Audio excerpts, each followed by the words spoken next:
idatzi behar denez, esaten sarrera ingo dut euskeraz, eta gero ja, erralduna da, orduan. Claro, es que me pedían eso, de Amaica declaración euskera... Imanolekin igual. Ya, bai, ya he pillado. Eta Mikelekin. Ya, bueno, era un poco por... Vale, sí, coger Vale, ya.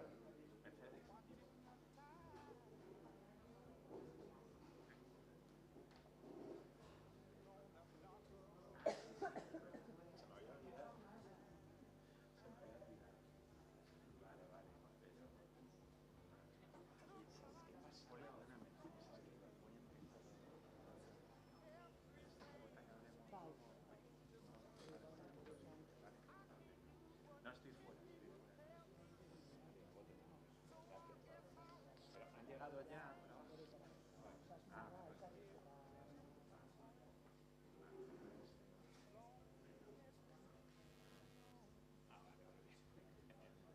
Luego te llamo.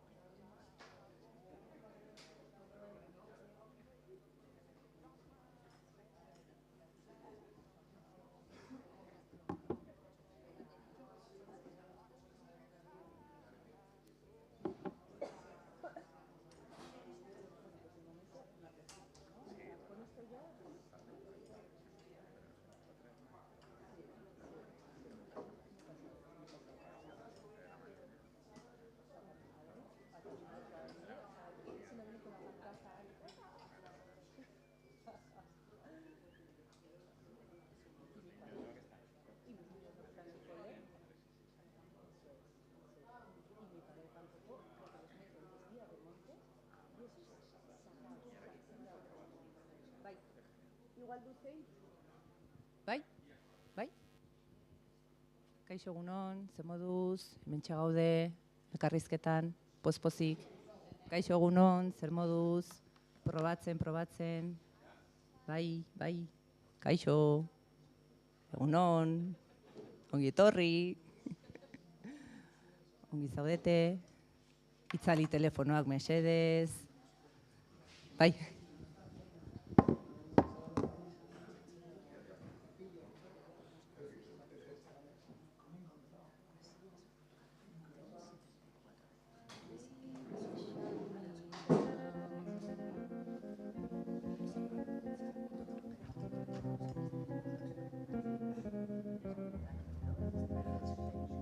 Seasons came and changed the time. When I grew up, I called him mine. He would always laugh and say, remember when we used to play? Bang, bang. I shot you down, bang, bang. You hit the ground, bang, bang. That awful sound, bang, bang. I used to shoot you down.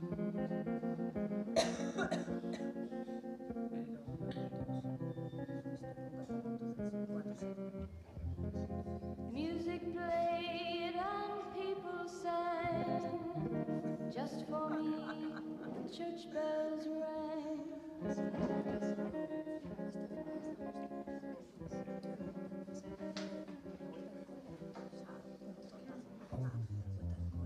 Now he's gone, I don't know why.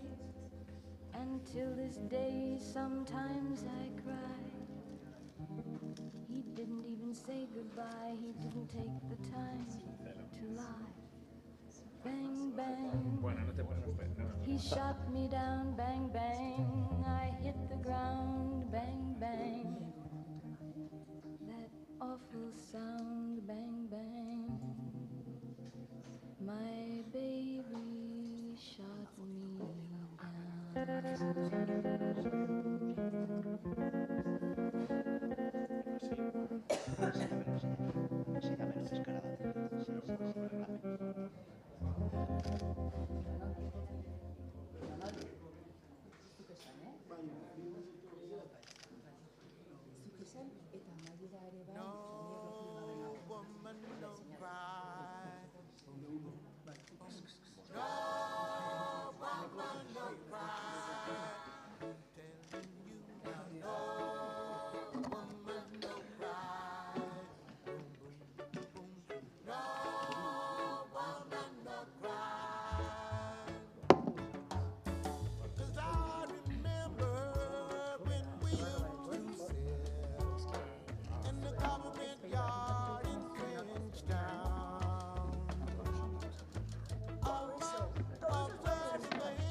Somehow, when you at the break of dawn, look out your window and I'll be gone.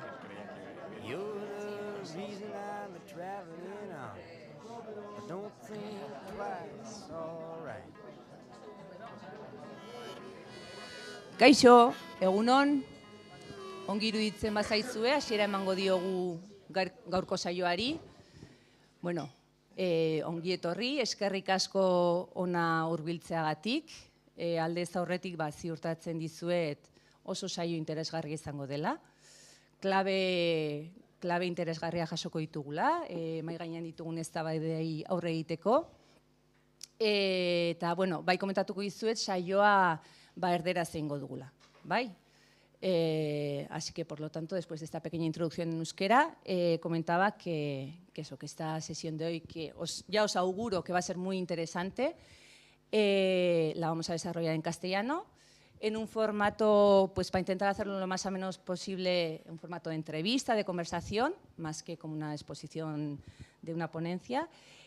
Tendrá una duración aproximada de 1 hora, hora y media. Entonces, bueno, pues si os parece, después de las intervenciones, las preguntas que tenemos preparadas para estos invitados, permitirme de lujo, pasaremos el turno al público pues para que podáis aportar, comentar, preguntar, bueno, lo que surja, ¿vale? Entonces, ¿por qué esta sesión? Bueno, pues para nosotras está claro. Cuando hablamos de impuestos, cuando hablamos de tributación, de sistema fiscal, bueno, pues siempre nos han querido vender que es un tema que atañe exclusivamente a los expertos, ¿no? Pues la gente normal, la gente de la calle no puede entender de estas cosas que son muy complejas, ¿no? Y bueno, y además, cuando hablamos de estos temas, aparte de vendernos que es algo muy complejo, que no entendemos, estas palabrejas, suelen estar vinculadas también a una connotación negativa, ¿no? Ojo, el tributar, el pagar más impuestos, a la gente le genera como con un pequeño rechazo. Entonces, bueno, en nuestro entender, o sea, es que hablar de tributación es hablar de, por ejemplo, poner encima de la mesa un mecanismo para reforzar el sistema público. Entonces, el objetivo de esta sesión es en ese sentido dar claves, ser didácticos, ser pedagógicos y que bueno, todos podamos participar de una manera constructiva en estos debates sobre el sistema fiscal que tenemos encima de la mesa. En este sentido, en diciembre del año pasado, desde el sindicato LAB se hicieron público un estudio bastante profundo que se hizo sobre, bueno, un análisis sobre el sistema tributario de Euskal Herria. Y entonces, así se transmitió este estudio como las principales propuestas que se plantean desde el sindicato. ¿Cuáles son las dos principales conclusiones que se han obtenido de este estudio? Bueno, pues por un lado, ¿quién sostiene el sistema fiscal actual, ¿no? En concreto aquí en la Comunidad Foral de Navarra? Bueno, pues está claro que es la clase trabajadora quien sostiene el sistema fiscal, porque en concreto la clase trabajadora, en comparación con las empresas, tributa 5 veces más, ¿vale? Y encontramos a las empresas un poco a la cola de lo que es el sistema de recaudación. Es decir, estamos en una coyuntura, en un momento actual, donde los beneficios empresariales están aumentando. Muchos de estos incrementos de beneficios están además vinculados a una precarización del mercado laboral y además, cada vez los empresarios, los rentistas, las personas ricas, cada vez aportan menos. Primera conclusión. Segunda. Bueno, pues mucho se habla, ¿no? que tenemos aquí en Nafarroa, en la Comunidad Autónoma Vasca, competencias y, bueno, y que disfrutamos de una serie de ventajas fiscales, pero es innegable que todas estas competencias son limitadas.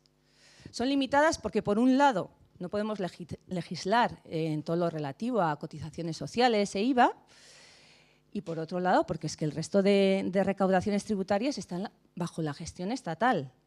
Entonces, bueno, pues entendemos que aquí hay mucho camino por recorrer.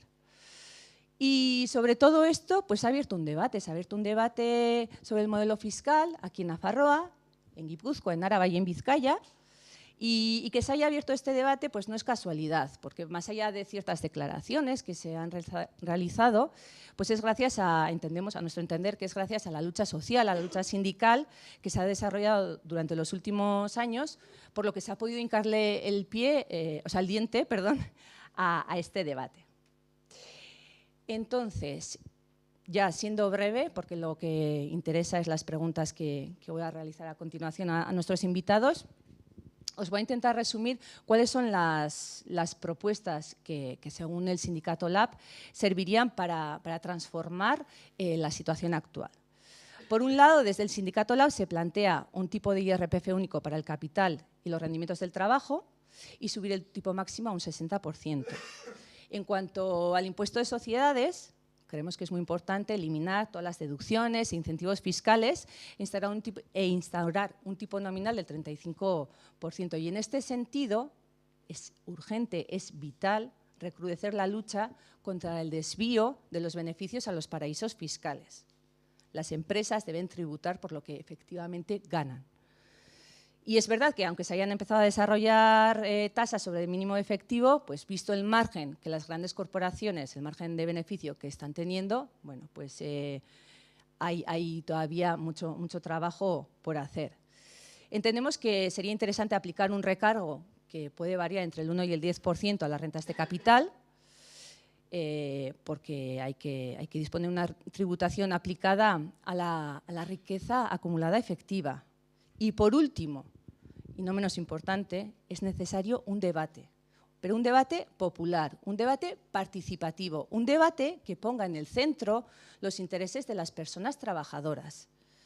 Y por eso hemos organizado hoy esta sesión, porque, bueno, con estos invitados de lujo vamos a intentar dar claves, como ya he comentado, claves claras, entendibles, con pedagogía, que nos ayuden a que desde la clase trabajadora, desde la mayoría social, podamos también aportar a crear un sistema fiscal justo que permita un reparto de la riqueza. Así pues, a mi izquierda está Carlos Cruzado, Ongi etorri.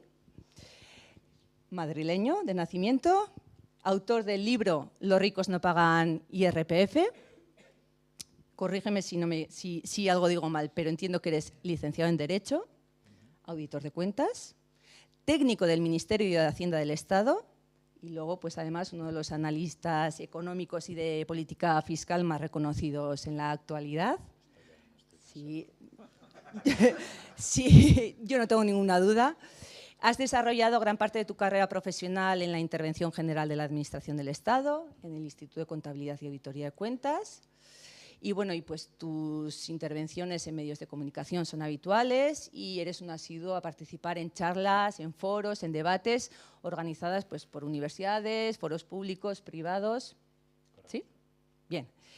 Y a mi derecha está Mikel Aramburu, ongi etorri, Iruñatarra, zu, bai, licenciado en Ciencias Económicas y Empresariales, licenciado en Derecho. Has sido, porque ya estás jubilado, técnico en Hacienda y has desempeñado ahí diferentes cargos. Y en concreto, entre 2015 y 2019, fuiste consejero de Hacienda y Política Financiera en el Gobierno de Navarra. Autor también de un libro, aquí este apunte de última hora, y titulado Convenio, concierto, el régimen financiero y tributario de las haciendas forales. Recién salido, calentito. Como os he comentado, el objetivo de esta sesión es que transcurra en un formato de diálogo, de conversación, ¿vale? Queremos que sea ameno, ágil. Para ello hemos preparado una serie de preguntas que nos van a hacer un poco de guía.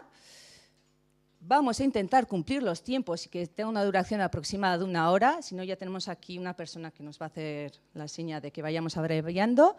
Y tras ello, pues será vuestro turno, entonces todas las aportaciones, preguntas que surjan, pues bienvenidas. Para terminar, y termino ya de verdad, recordaros que tenemos el libro Los ricos no pagan IRPF a vuestra disposición aquí para comprarlo y la propuesta, el análisis del Sindicato Lab también la podéis adquirir. Así que sin más dilación, daros las gracias por venir. Eskerrik asko zuei ere hurbiltzeagatik y comenzamos. Carlos, empiezo contigo. Venga. En el Estado español se han realizado amnistías fiscales más de una vez. Bien, ¿a quién benefician estas amnistías? Y, en tu opinión, ¿cuál es la situación actual para aquellos que defraudan, para aquellas personas que realizan evasión fiscal? Bueno, en primer lugar, agradecer a LAF la organización de esta charla, ¿no? A todos vosotros por estar aquí. Y bueno, es un placer estar con Mikel, ¿no? en esta mesa, dada su experiencia, su gran experiencia, ¿no? en los temas fiscales en Navarra, ¿no? Y bueno, solamente ratificar o decir que estoy de acuerdo con prácticamente con todo lo que has planteado. Es cierto que durante mucho tiempo el tema fiscal ha parecido que es algo de expertos, que está alejado, ¿no? de la gente de a pie de calle, y esto es más bien malo, ¿no? Es más bien malo porque nos han logrado meter un discurso que muchas veces, siempre es interesado, y con la excusa de que bueno, pues, la gente no entiende, esto es un lenguaje complicado el nuestro y son cuestiones muy técnicas, ¿no? Nada más lejos de la realidad. Es cierto que hay toda una técnica, que hay todo un lenguaje, pero también es cierto que es muy fácil de entender si se quieren explicar las cosas, ¿no? Dicho esto, entro en la pregunta, ¿no? Que hablabas de las amnistías fiscales. Bueno, en el Estado ha habido distintas amnistías fiscales. Ya con el inicio de nuestro sistema fiscal a finales de los 70, pues hubo una primera amnistía fiscal que podría ser comprensible a la vista de que veníamos de un sistema pues, que era absolutamente pues, fuera de cualquier realidad, digamos, por supuesto democrática, ¿no? Veníamos de un sistema de la dictadura que era escaso y que desde luego era muy injusto, ¿no? Al margen de esto, luego tanto el Partido Socialista en el gobierno como el Partido Popular han hecho distintas amnistías fiscales. Y luego hay otras, estamos pensando en la última del año 2012 de Montoro, del gobierno de Rajoy, ¿no? Que obviamente sabemos a quién benefició, como todas, ¿no? Aquellas personas que disponían de capitales, que no estaban declarando y que por un módico precio, muy módico, pues blanquearon, digamos, todas estas estos capitales, ¿no? No solo blanquearon los capitales, sino que se eliminó la posibilidad de que pudieran incurrir en responsabilidades, ya no en sanciones administrativas, que no incurrían, pero incluso en responsabilidades penales, ¿no? Pero al margen de esta amnistía fiscal, de la que luego, si queréis, o si hay alguna pregunta, podemos entrar un poco más en profundidad, que por cierto fue muy bien vendida por el gobierno del Partido Popular entonces, aunque tampoco tuvo tanto éxito. Pero digo que fue muy bien vendida porque la agencia tributaria, el Ministerio de Hacienda, se dedicaron durante meses a hacer una buena publicidad del tema, planteando, prometiendo que se iba a ocultar toda la información, que no iba a filtrarse, en fin, hasta hubo problemas dentro de la administración tributaria en ese momento por parte de técnicos, inspectores y, en definitiva, por la gente dedicada a la investigación, había problemas hasta para acceder, ¿no?, a los datos de quienes habían acogido a la amnistía. Bueno, luego esto se fue modificando, pero en principio había muchos problemas, ¿no? Pero, como decía, al margen de esta amnistía fiscal y de las anteriores que hizo el PSOE, ha habido otras amnistías que no se han calificado de tales, ¿no? Y de hecho nosotros, y en el libro nos paramos un poquito en el tema, hablamos de lo que ocurrió en el año 2010 en la agencia tributaria con la lista Falciani. Falciani era un informático que trabajaba en un banco británico en Suiza, el HSBC, y que disponía de mucha información de gente de todo el mundo que tenía, contribuyentes de todo el mundo que tenían capitales ocultos en Suiza. Esto fue hace ya unos años, antes de que se levantara ahí el secreto bancario y demás, ¿no? Estas listas, pues al final cayeron en manos del gobierno francés y nos pasó a España la parte de lista en la que aparecían contribuyentes españoles, ¿no? ¿Qué hizo la agencia tributaria? Pues al disponer de un listado donde venían nombres de personas, cuentas, cantidades y demás, parece que hubiera sido fácil, ¿no? Abrir inspecciones, depurar la responsabilidad correspondiente. En muchos de estos casos la responsabilidad sería penal porque estarían incurriendo en delito fiscal. Y sin embargo no es lo que hizo. La agencia tributaria lo que hizo fue dar una segunda oportunidad a esta gente. Cogió el listado y mandó unas notificaciones, unas cartas en las que venía a decir, mire, aquí hay algo que me parece que se les ha olvidado declarar, ¿no? Y entonces la gente dijo, pues sí, y entre ellos la familia Botín, ¿no? Esto se publicó y hablamos de muchos millones, ¿no? Quiero recordar que fueron alrededor de 300 millones los que regularizaron, los que pagaron, ¿no? Porque se les había olvidado, es verdad, esto no lo habíamos metido, ahí va, ¿no? Y con esto quedaron libres de responsabilidad penal, ¿no?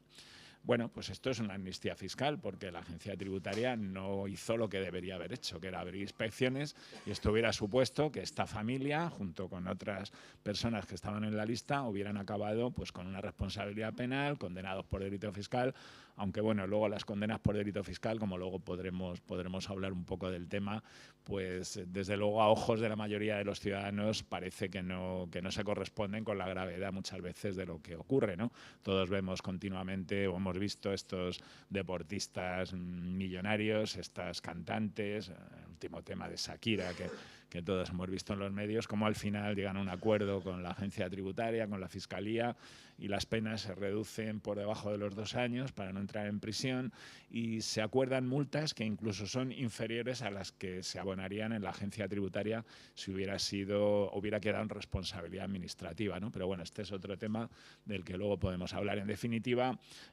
pues además de las amnistías como tales que ha habido otras como esta, y otra que podemos tildar también de amnistía fiscal, que fue el tratamiento que se dio a Juan Carlos I, ¿no? y que todos hemos conocido. Esto es así. Nosotros, desde mi organización, en cuanto que empezaron a aparecer las primeras informaciones sobre las posibles irregularidades fiscales de Juan Carlos I, a raíz de aquellas conversaciones de su examante, ¿no? que se publicaron en distintos medios, vimos que había indicios suficientes para que la agencia tributaria hubiera abierto una investigación. No lo hizo. Pasaron varios años y sigue sin hacerlo, y finalmente la Fiscalía del Tribunal Supremo acabó investigando el tema y la agencia tributaria siguió sin abrir diligencias, ¿no? A pesar de que fueron apareciendo durante ese tiempo muchos más indicios, tantos que en el año 2020, cuando empezaba el confinamiento, recordaréis que su hijo, el actual rey, lo que hizo fue renunciar supuestamente a la herencia que le podría corresponder, reconociendo que era titular de distintos patrimonios a través de fundaciones en en otros países, ¿no? Incluso, pues, digamos que le separó de la Casa Real. Bueno, pues a pesar de eso, de que el hijo reconoció esto, ni siquiera la agencia tributaria siguió viendo indicios, ¿no? Con lo cual, bueno, por eso decía que podemos considerar en alguna medida que esto también sería una amnistía fiscal. Desde luego no hizo la agencia tributaria lo que hubiera hecho con cualquier persona de las que hubiera habido indicios más que suficientes de irregularidades fiscales, como luego se quedó demostrado con esas regularizaciones que hizo, que precisamente las hizo porque no se había abierto una inspección anteriormente y porque la Fiscalía tampoco había llegado a denunciar, ¿no? Bueno, tampoco me quiero enrollar mucho más. No sé si con esto doy cumplida respuesta. Creo que sí, de sobra. Miquel, en Euskal Herria tenemos competencias sobre los impuestos directos. ¿Nos podrías dar tu opinión sobre, o dar un pequeño resumen, sobre qué política fiscal se ha desarrollado aquí en Euskal Herria, a grosso modo, y a quién beneficia? ¿Nos podrías comentar cuáles son las principales diferencias quizás con la política estatal? Y si, en tu opinión, crees que aquí en Nafarroa hay margen para incrementar la recaudación, ¿qué medidas se pueden tomar al respecto?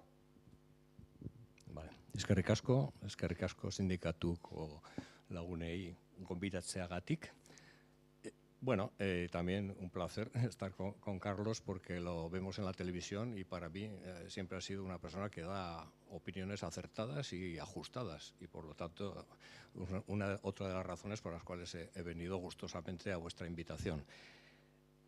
También comparto el análisis inicial, el análisis de Lab que hizo en su día y que nos ha resumido ahora porque si no, no estaría aquí. Otra cosa es lo que se puede hacer. Luego haré un poquito también de abogado del diablo en cuanto a la fiscalidad, que es una especie de ecosistema complejo que en cuanto tocas una pieza se mueven todas y entonces eso tenemos un poco de experiencia desde el gobierno del cambio en el que nos metimos también Buru Belarri y hicimos un esfuerzo por modificar toda la fiscalidad anterior y sí, respondiendo un poco a la pregunta, tenemos competencias. Navarra hay competencias, es un régimen, el nuestro, el del convenio económico, similar, exactamente igual que el del concierto de la Comunidad Autónoma Vasca, de las haciendas forales de la Comunidad Autónoma Vasca. En este sentido, tenemos competencias en materia de imposición directa, no en imposición indirecta, es decir, no podemos tocar ni el IVA, ni hidrocarburos, ni el impuesto sobre alcoholes, o sea, los indirectos no se pueden tocar. Se pueden gestionar, eso sí, totalmente al 100%, lo que es gestión, inspección, recaudación, tenemos el 100%, pero no en la competencia normativa. Tenemos competencias normativas y entonces yo quiero decir que se pueden ejercer.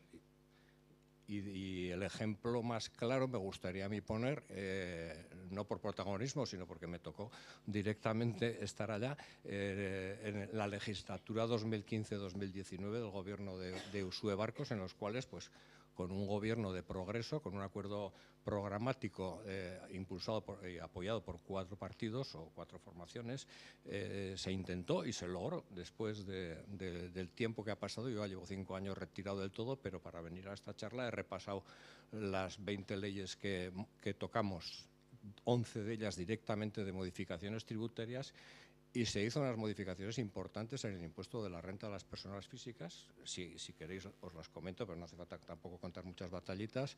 En el impuesto del patrimonio, en el impuesto sobre sociedades, en el impuesto de transmisiones patrimoniales, sucesiones también muy importantes, modificaciones. Y al final es un claro ejemplo de cómo una fiscalidad regresiva con la que nos encontramos del régimen anterior la convertimos en algo un poquito mejor. Algo un poquito mejor hasta estar un poquito destacada respecto a otras fiscalidades del Estado, que bueno, son las de la Comunidad Autónoma Vasca y las del régimen común de Madrid, ¿no? Entonces, quiero decir que en este sentido también tuvimos una oposición muy feroz por parte de la oposición política y también de las diríamos, de las organizaciones e instituciones y todo el entramado empresarial que cuenta con muchos medios, que cuenta con financiación, que tiene fundaciones, que tienen think tank o como se llamen, estas cosas. Entonces, continuamente nos van bombardeando con una información que cala en la población y que es a veces muy difícil de superar. Por eso es muy importante también la reflexión que nos hacías del interés de este tipo de reuniones para reflexionar sobre la fiscalidad en profundidad, no solo desde el punto de vista técnico-tributario, sino también social.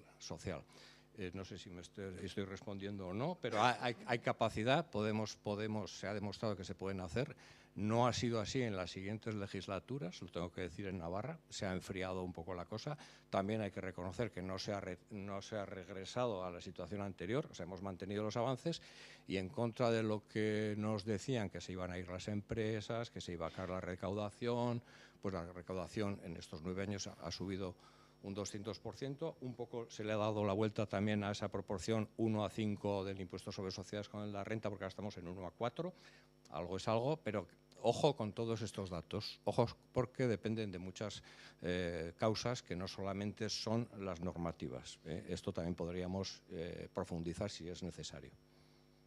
Al hilo de lo que has comentado, bueno, en 2015 tú recordarás mejor que yo cómo desde el Comité Ejecutivo de la CEN, ¿no?, de la Confederación Empresarial de Navarra, bueno, se auguraban unas previsiones catastróficas, ¿no? Nos has avanzado un poco, que pues eso, las empresas se iban a ir, etcétera.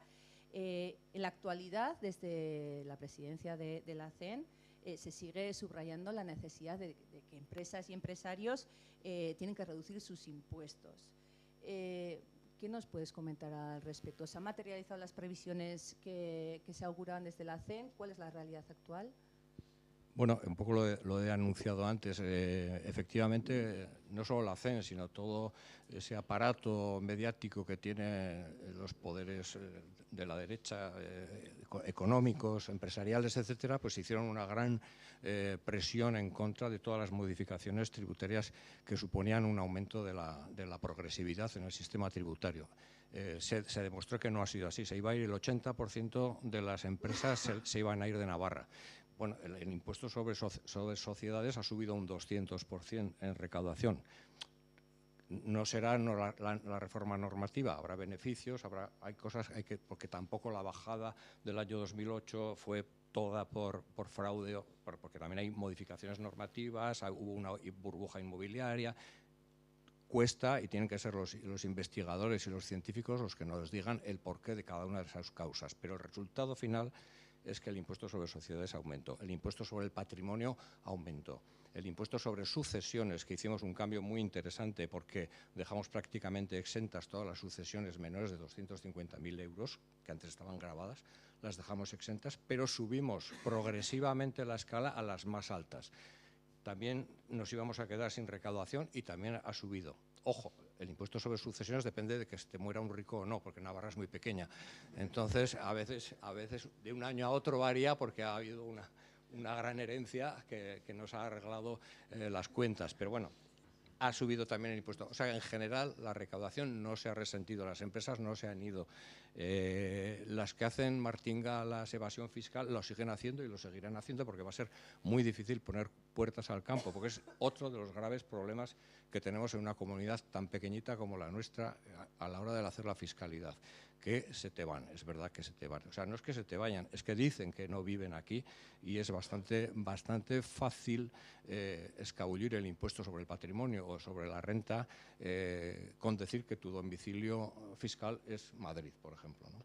A veces es cierto que se van, y otras veces solamente dicen que se van. La investigación, como es un hecho, es una cuestión de hecho, no de derecho, es bastante compleja en ocasiones demostrar que no es así.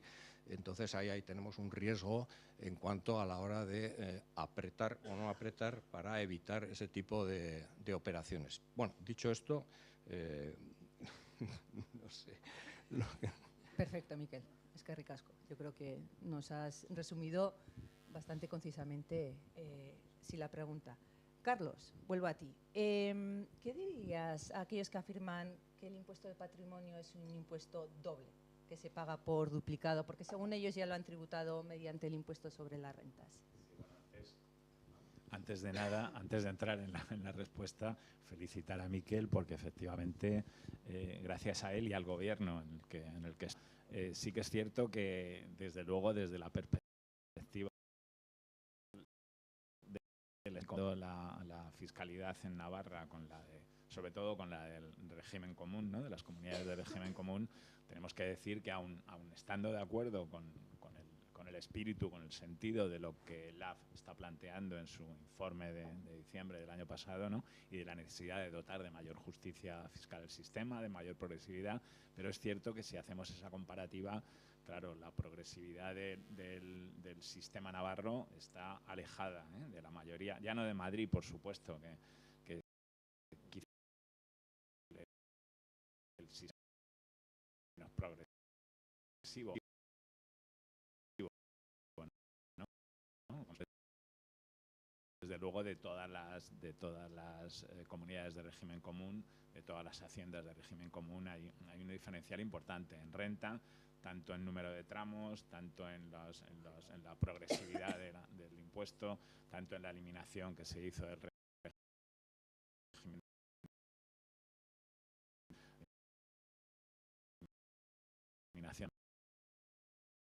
bien, ¿no? Que esto era tremendo, se iban a eliminar las SICAF y esto iba a ser el fin del mundo aquí en el País Vasco, ¿no? Y no ha sido así, claro.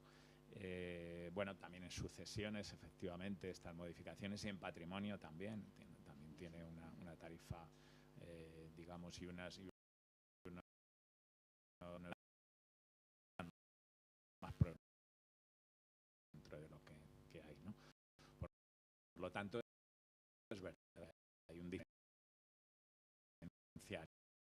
en progresividad en el régimen navarro con respecto al de las comunidades de régimen común. No obstante, es cierto que hay muchas cosas por hacer, ¿no? El libro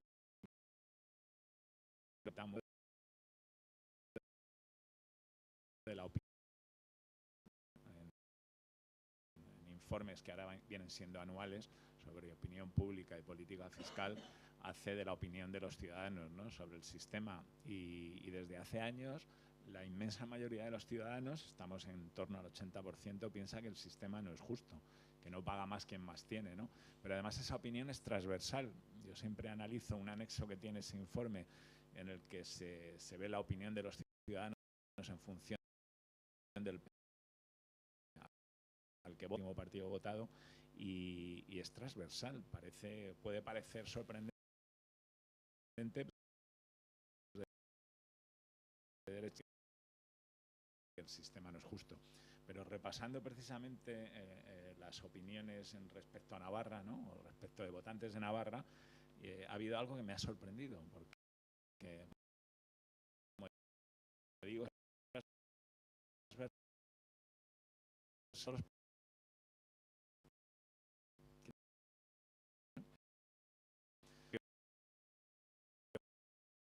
mucho los no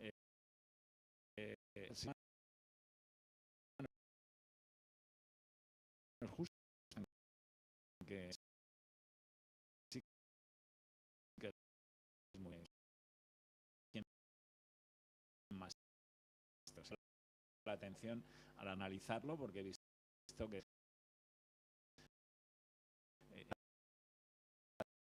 por ejemplo, hay una pregunta que se repite, que el sistema puede más impuestos, renta, patrimonio, son aquellos donde se toma en consideración, pues, las circunstancias, la capacidad económica de la persona frente a los indirectos, ¿no? El IVA, impuestos especiales, consumo, en el que todo el mundo paga igual, ¿no? Por eso decimos que son más regresivos, porque al final son regresivos, porque al final afecta más a quien menos renta tiene y tiene que dedicar más al consumo que a quien tiene propiedad.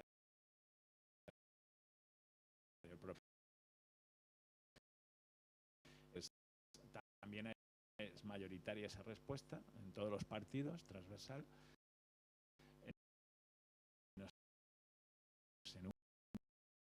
Piensa más impuestos, piensa apoyarse impuestos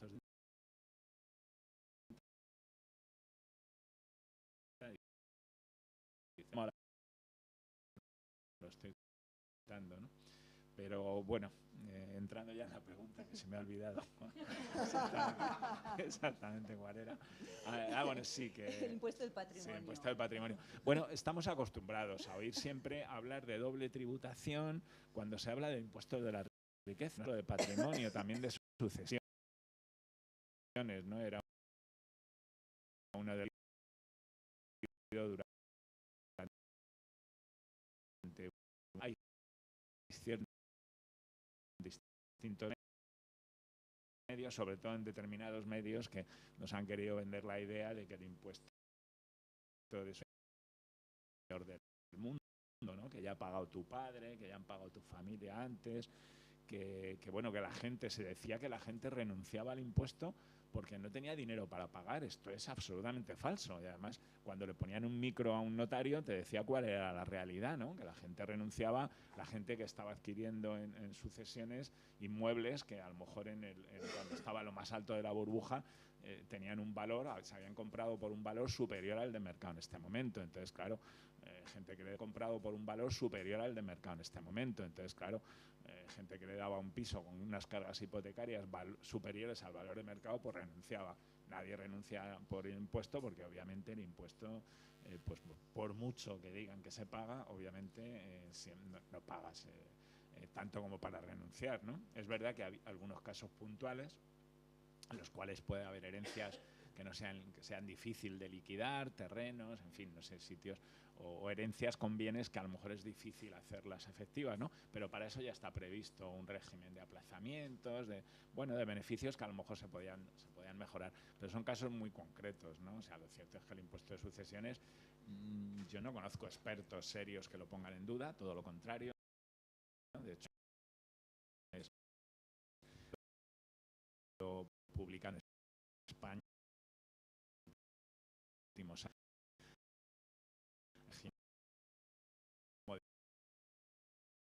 Modifica.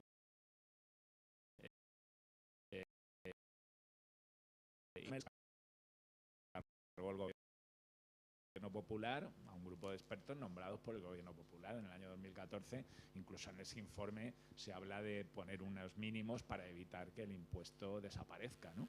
Por supuesto, en el libro blanco último reciente, en el informe que plantearon, ya no recuerdo, hace 5 o 6 años, que expertos nombrados por todas las comunidades autónomas con vista al cambio de modelo de financiación, expertos nombrados por todas las comunidades autónomas, también por aquellas en las que están hablando continuamente de bajar impuestos. Bueno, pues por unanimidad todos hablan de la necesidad de establecer pues cierta armonización para evitar que el impuesto desaparezca. A pesar de eso hemos estado oyendo barbaridades, ¿no?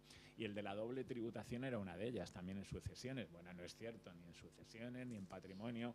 Y además, lo curioso es que no siendo cierto, aunque desde el punto de vista económico pensáramos en que, bueno, tú has pagado un impuesto, otro, nadie, por ejemplo, en el IBI, que es un impuesto sobre la riqueza también, nunca oímos decir que hay una doble tributación, que es una tributación múltiple, porque se hace todos los años, ¿no? Pero bueno, ese como lo pagamos la mayoría una gran mayoría de ciudadanos, pues no es preocupante, ¿no? Los impuestos que pagan los ricos, que no pagan ni IRPF ni el resto de impuestos, pues esto sí, esto es preocupante, ¿no?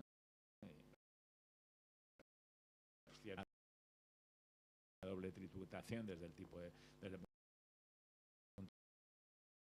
de vista impuestos luego se transmiten por herencia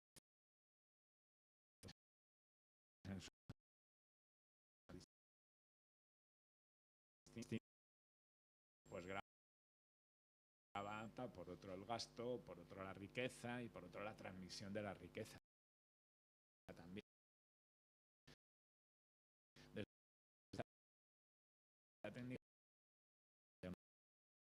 Una doble y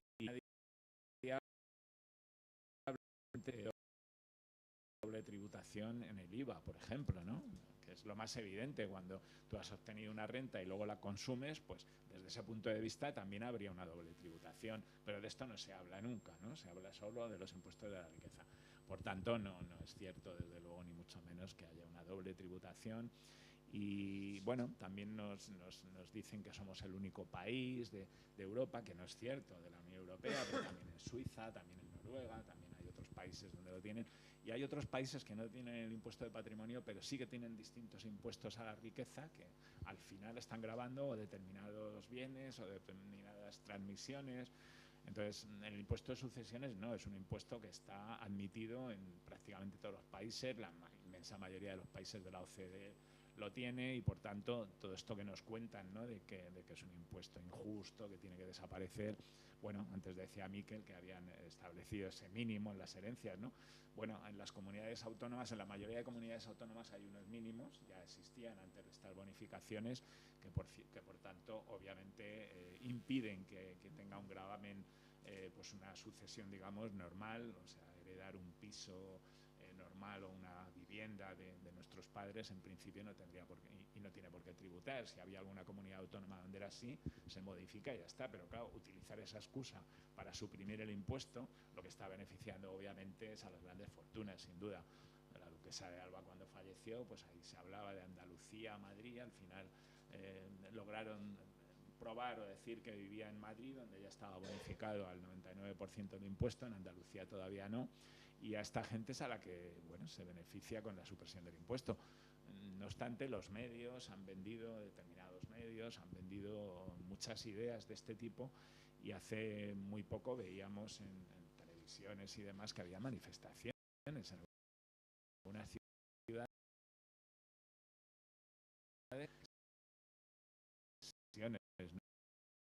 ¿no?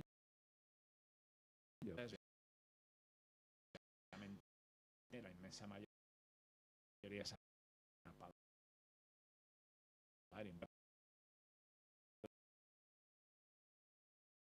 Estaban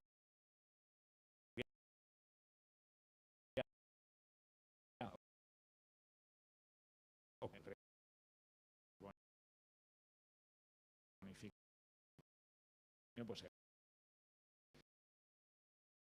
el patrimonio de 214.000 personas que han estado ahorrándose 1.000 millones de euros más o menos cada año en los últimos años.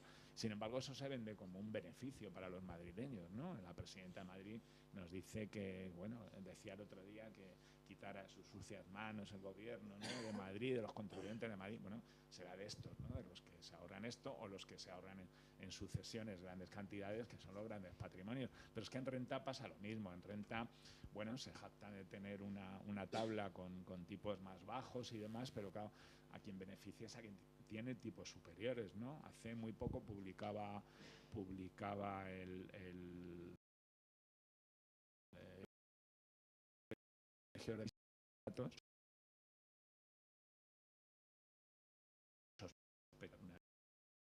una historia rara, ¿no?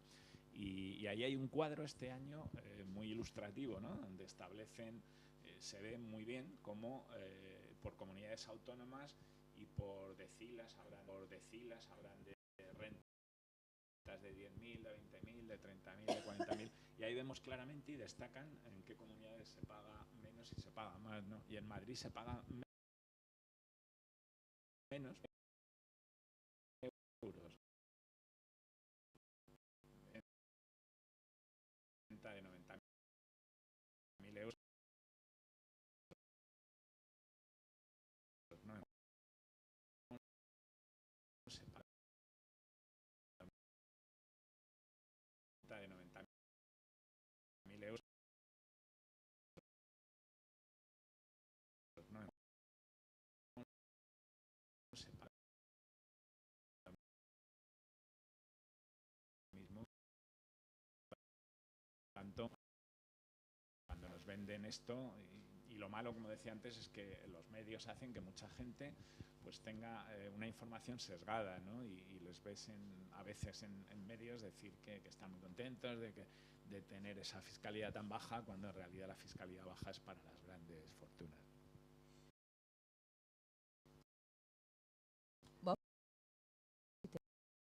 ¿Te parece? Al hilo de lo que me gustaría dices tu opinión sobre qué supuso la reforma fiscal de 2007 sobre el IRPF y un poco con la perspectiva del tiempo, ¿no? Han pasado los años, pues a quién benefició, ¿no? Se puede ver a quién ha beneficiado. Entonces, nos gustaría que nos dices tu opinión. Y ya de paso, no sé cómo verías tú, si es posible, si es viable volver a una situación anterior, si lo recomiendas, ¿no? Bueno, supongo que al hablar de la reforma de 2007, sobre todo estamos o vamos a hablar del tratamiento de las rentas de capital, ¿no? El impuesto sobre la renta nace con el establecimiento del sistema democrático en el Estado, a finales de los años 70, ¿no? Y ese impuesto, en principio, nace como un impuesto sintético donde todas las rentas tributan de la misma manera. Digamos que en ese momento copiamos el sistema fiscal de los países de estados de bienestar en Europa, ¿no? Donde los impuestos directos tenían una importancia capital en la recaudación, también lo sigue teniendo, pero donde la progresividad, la justicia fiscal era mayor, ¿no? El problema es que cuando nosotros llegamos a establecer nuestro sistema actual, pues quedaba muy poquito para que empezara ya a cambiar la ola internacional.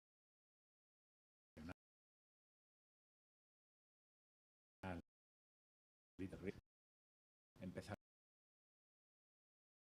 a era necesario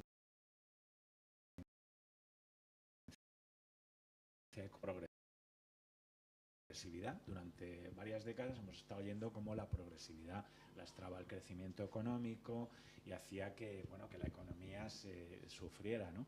Curiosamente, hace ya unos años, no muchos, que una institución como el Fondo Monetario Internacional, que puede sorprender, pero en su monitor fiscal, que es, digamos, la Biblia que publica el Fondo Monetario Internacional, pues nos plantea de pronto que esto de que la progresividad lastra el crecimiento económico de los países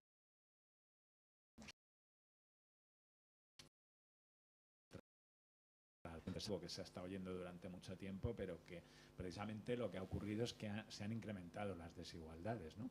Que es quizá el mayor problema que tenemos en este momento y que ya empieza a nivel internacional a plantearse esa necesidad de un impuesto a la riqueza también en los países. En fin, se están oyendo ya cosas distintas, ¿no? Bueno, como digo, esto ocurrió que cuando llegamos nosotros a establecer el impuesto de la renta, el impuesto del patrimonio, ya empezaba a cambiar lo que se oía en los distintos países, ¿no? Y también llegó a España. Es curioso, seguramente para muchos no sabréis, que cuando se estableció el impuesto de la renta, incluso en la primera década, en la década de los años 80, llegamos a tener tipos marginales cercanos al 70%, ¿eh? Esto mucha gente lo ha olvidado, claro, ahora se habla de que el 50% es una barbaridad. Bueno, pues teníamos tipos que llegaban al 70%. Llegamos a tener en la escala de gravamen casi 30 tramos. Luego, con la excusa de que había que simplificar y demás, pues ahora tenemos 5 o 6, ¿no? A nivel estatal, en Navarra, creo que son 11 tramos o 12 tramos, ¿no? Lo cual da más progresividad. O sea, cuanto más tramos haya en la escala, más progresividad, más justo es el reparto, ¿no? Bueno, pues en ese momento, además, en los años 80, las declaraciones las hacíamos a mano y con una calculadora, con lo cual era más complicado. Ahora decir que es bueno simplificar cuando el sistema, el ordenador, te saca el cálculo, pues no tiene sentido, ¿no? No es cierto. Pero lo cierto es que ahora, en unos años, ha ido cambiando. ¿Qué pasó? Que en principio las rentas de capital tributaban en la misma escala, que todos los rendimientos, incrementos de patrimonio, rendimientos de trabajo, de actividades económicas, pero la cosa empezó a cambiar como consecuencia de esa ola neoliberal que empezó desde el punto de vista fiscal, de los sistemas fiscales, a establecerse por todo el mundo, en Estados Unidos, y también, que por cierto en Estados Unidos llegó a haber tipos en renta de hasta el 90%, o sea, que esto es algo que mucha gente tampoco lo sabe. Piketty lo dice muy bien, está ahí su libro y nos explica cómo fue todo aquello, ¿no? Precisamente para intentar limar desigualdades, como está ocurriendo ahora, ¿no? Ahora estamos viendo que hay gente que tienen fortunas que están por encima del Producto Interior Bruto de muchos países, ¿no? Algunos ya los tenemos todos en mente, como este que está apoyando ahora a Trump en Estados Unidos, ¿no? Que es una de las personas más ricas del mundo. Bueno, pues esto ocurrió en Estados Unidos en ese momento y se planteó la necesidad de ir limando esas diferencias, ¿no? Entonces, bueno, con los rendimientos de capital que ocurrió, que tanto el Partido Popular, gobiernos del Partido Popular, como del PSOE también, pues decidieron ir separando la tributación de los rendimientos de capital. De hecho, le empezaron a llamar rendimientos del ahorro, porque era más fácil el vender la idea de que es mejor darles un tratamiento más favorable, ¿no? Y ocurrió en el 2007, no recuerdo ahora exactamente, pero creo que fue cuando se estableció un tipo único del 18%, ¿no? Para todos los rendimientos de capital. Y bueno, últimamente se ha ido modificando algo esto, se han metido varios tramos, pero sigue siendo una situación desigual. Es una situación en la cual nosotros hemos hecho un cálculo con los últimos tramos, con los últimos modificaciones que ha habido.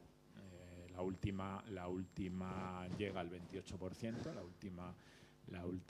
último tramo, ¿no? Pero estamos hablando de rendimientos de capital muy altos. Y según nuestros cálculos, una persona, un rentista que tuviera 1 millón de euros al año de rentas va a tributar exactamente igual que una persona con un salario, con una renta de trabajo de 42.000, 43.000 euros. Esto, bueno, pues esto evidentemente pone de manifiesto un diferencial importante, ¿no? Y volviendo otra vez al Fondo Monetario Internacional, a la OCDE en el año 2014, en un informe para España, de la economía española, llamó la atención el verlo en ese momento. España estaba preparando, el gobierno de Rajoy, una modificación, una reforma. En principio se había planteado integral, luego quedó en un parcheo del impuesto de la renta y en un nuevo impuesto de sociedades que era prácticamente igual. Y lo que decía en ese informe de octubre del 2014 la OCDE es que recomendaba a España y al resto de estados de la Unión Europea volver a la tributación conjunta de todos los rendimientos con independencia de su origen. Esto lo decía la OCDE, ¿no? Bueno, ahí está, ¿no? Seguimos con distinto tratamiento y bueno, en este sentido, pues desde luego yo y mi organización coincide con el planteamiento del informe de LAB de ir tendiendo a igualar, ¿no? Esa tributación y sobre todo algo que habría que hacer de forma inminente es sacar los rendimientos especulativos de esa tributación, ¿no? Que esto es curiosamente algo que hizo el Partido Popular en la reforma de 2015, pero que duró 6 meses. Sacó de la tabla de rendimientos de capital y la llevó a la general los incrementos de patrimonio generados en menos de un año, pero rápidamente se movieron muchos hilos y en menos de un año se dio marcha atrás a la reforma, ¿no? Bueno, esto es algo que desde luego debería hacerse como mínimo, ¿no? Y luego desde luego ir tendiendo a igualar esa tributación, ¿no? De rendimientos de capital y de trabajo.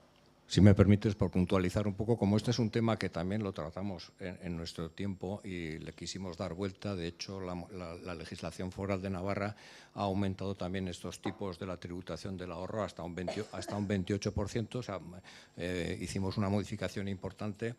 Se mantiene también esa excepción a los incrementos de patrimonio generados en menos de un año, que todavía está en Navarra, tributan a la escala general, pero se sigue manteniendo el debate. O sea, como lo que se ha apuntado por parte del sindicato sería, y creo que ahora también EH Bildu lo ha propuesto, creo que he oído en los medios de comunicación, que la tributación del ahorro pase a integrarse a la tarifa general, como en origen, como estaba en origen. Como abogado del diablo diré que como Navarra es una comunidad muy pequeña, en estos debates fiscales teníamos algunos problemas serios, porque el origen, diríamos, ideológico de esta modificación que se hizo es que, lo mismo que antes, las rentas del ahorro ya han tributado. Es lo que te dicen los defensores de la separación, de la dualidad.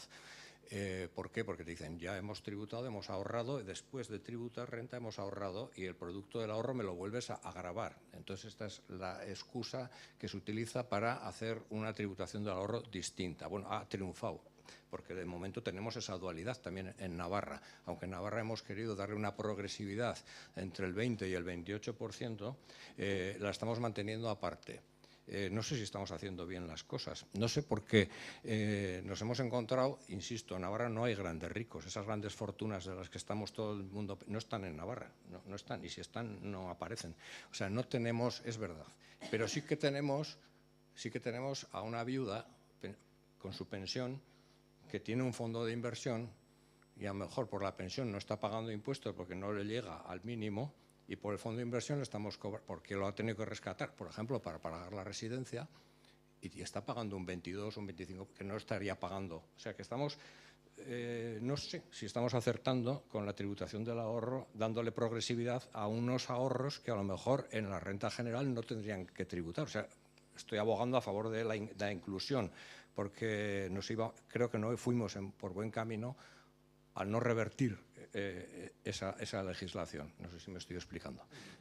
Nos damos cuenta que en la tributación del ahorro no todo el mundo estaría pagando en la renta general por encima de esos 20, 22, 28%, sino que estarían por debajo.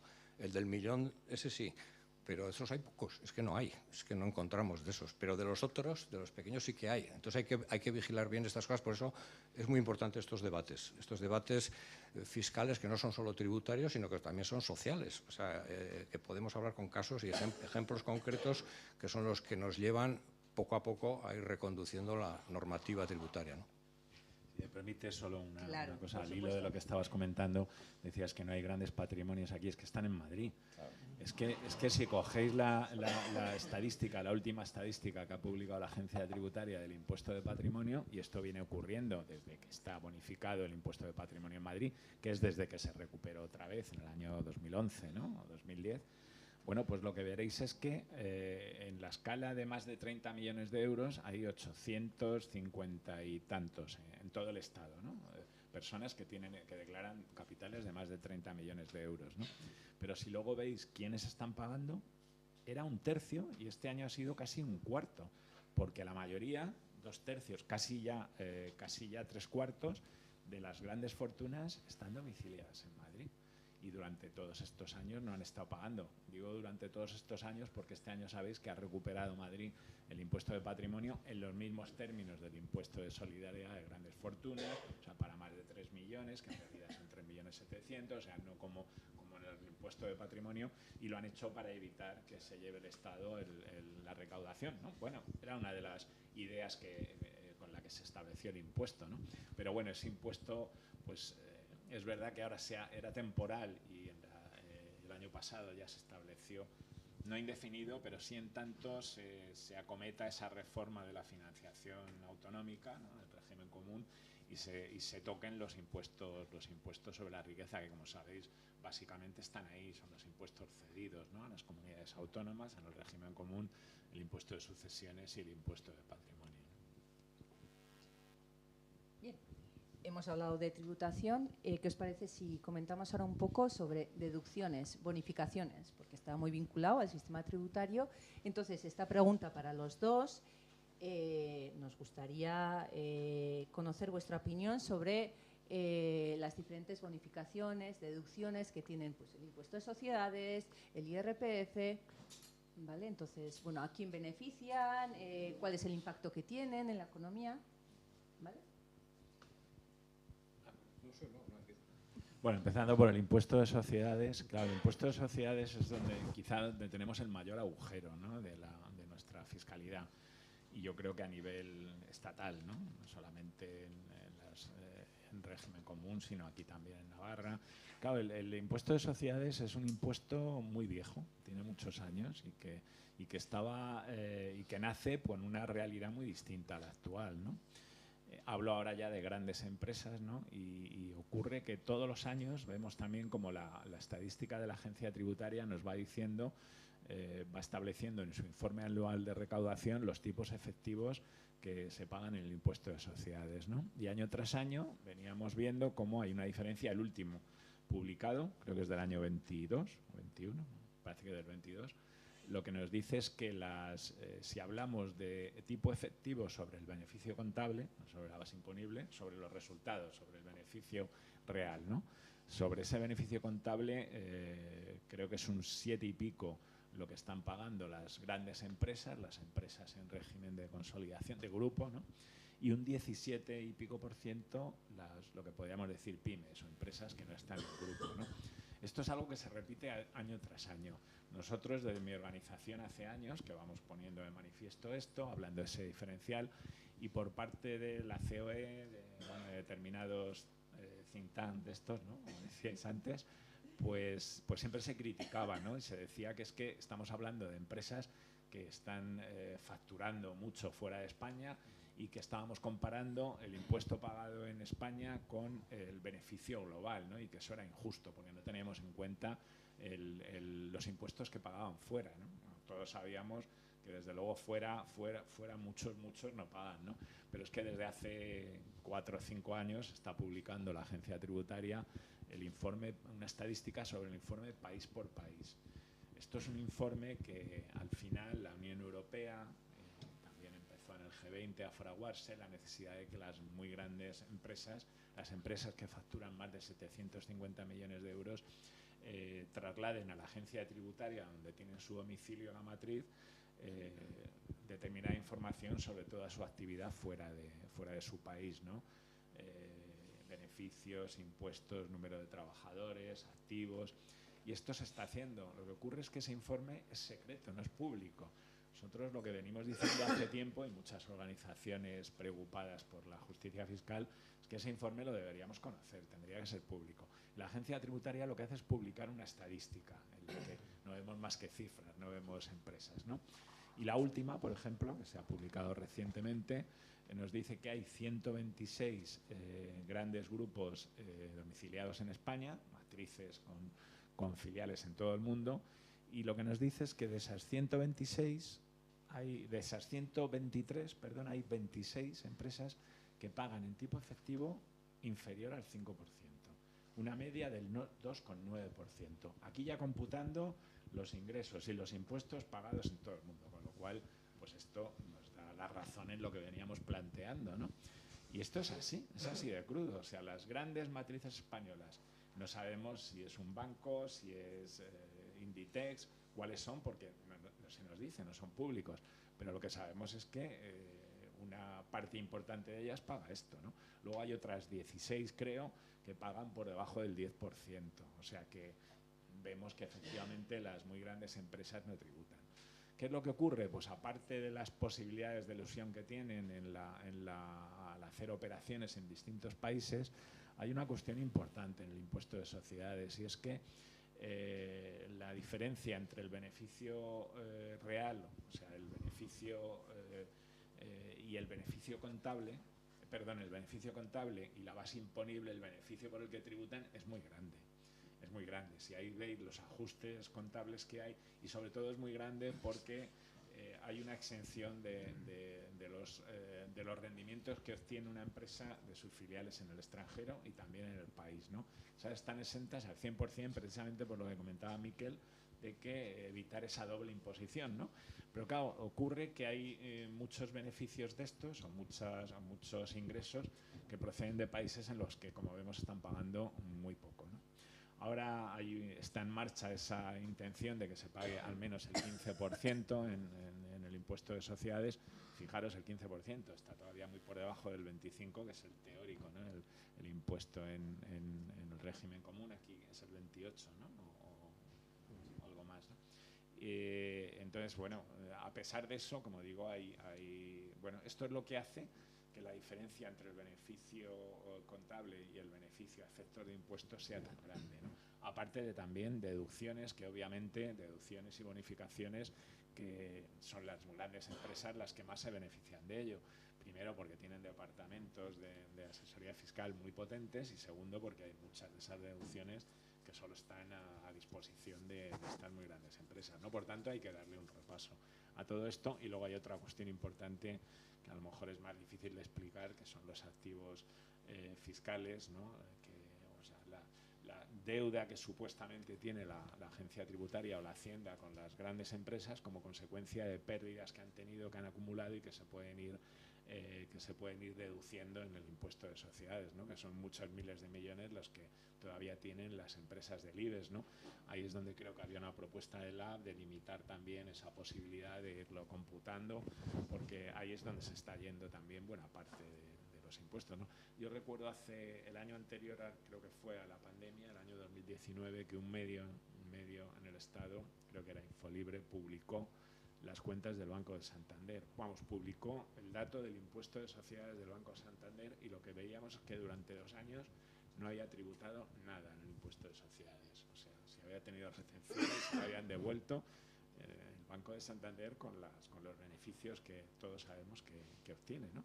Bueno, y es como consecuencia, en buena medida, de la aplicación de estas ventajas, ¿no?, fiscales, como consecuencia de la posibilidad de compensar pérdidas, de compensar, pues, dotaciones a fondos de pensiones y otras cuestiones, ¿no? Bueno, por mi parte, seré breve. Yo creo en general que los incentivos fiscales, por lo que hemos estudiado, no responden y no cumplen su finalidad en general. En el impuesto sobre la renta de las personas físicas lo hemos visto bastante claro, y a quien benefician, ¿os acordáis aquella cuenta vivienda que beneficiaba a los bancos? Los planes de pensiones benefician a los bancos porque dan una rentabilidad muy pequeña y luego al final es pan para hoy y hambre para mañana, porque luego, entonces son cosas que las hemos constatado, y en el impuesto sobre la renta la vivienda lo mismo, encarece la vivienda, no favorece al comprador o al adquirente de vivienda, y son decisiones que se tomaron en nuestra época y se suprimieron. Es decir, no existen ya en el impuesto sobre la renta este tipo de incentivos fiscales o de beneficios fiscales. Se ha derivado a otro tipo de herramientas, como es la propia tarifa o la reducción por rentas del trabajo, que sí que se incrementó.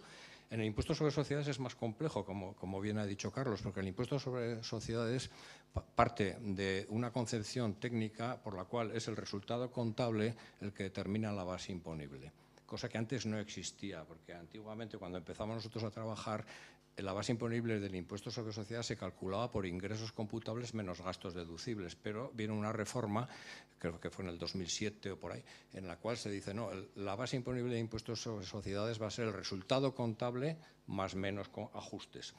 ¿Qué pasa con el resultado contable? Que el resultado contable se obtiene mediante normas contables, no normas fiscales. Entonces, por ejemplo, el deterioro. El deterioro de activos o de participaciones es un gasto contable que también va a ser un gasto deducible. De ahí que grandes empresas hayan efectuado grandes deterioros contables por participaciones en el extranjero, inversiones en Sudamérica, etcétera, que les han llevado a tener miles de millones de bases imponibles a compensar en un futuro. En Navarra no ocurre tanto eso, pero sí ocurre porque tenemos bases liquidables, le llamamos aquí liquidables, bases liquidables negativas de ejercicios anteriores que se pueden compensar in eternum. Entonces, a esto hay que acotarlo. Entonces, el acotamiento que se viene realizando en Navarra es tanto por el tiempo como por las cuantías, de manera que, sin quitarles el derecho a la compensación, a la reducción, sí alargarla en el tiempo. Es decir, no reduzcas más de un 70% o más de un 60% la base imponible para que puedas tributar efectivamente. El tipo efectivo de gravamen mínimo que se estableció en ahora es el 18%. ¿Qué ocurre con ese 18%? Que no está mal en principio, ¿no?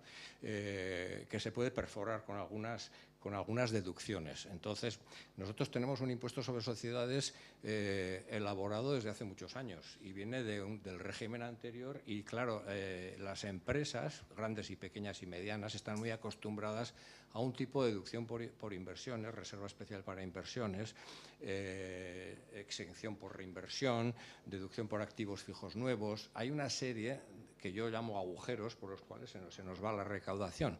Entonces hay que analizar muy bien si estos beneficios cumplen o no su finalidad. O sea, ¿por qué tengo que dar una deducción por activos fijos nuevos si a lo mejor no estoy mejorando en conjunto en Navarra la inversión o la creación de empleo o lo que sea? La creación de empleo se suprimió porque vimos que tampoco era eficaz.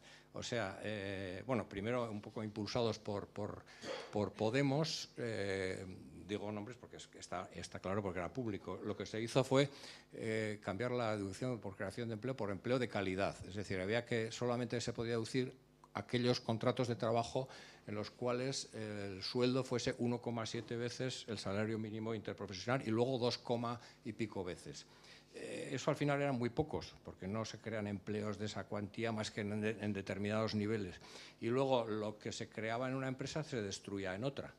Entonces no había una creación de empleo general de Navarra, había un aprovechamiento por parte de una empresa que estaba creando empleo a costa de otra. Entonces decidimos también quitar eso.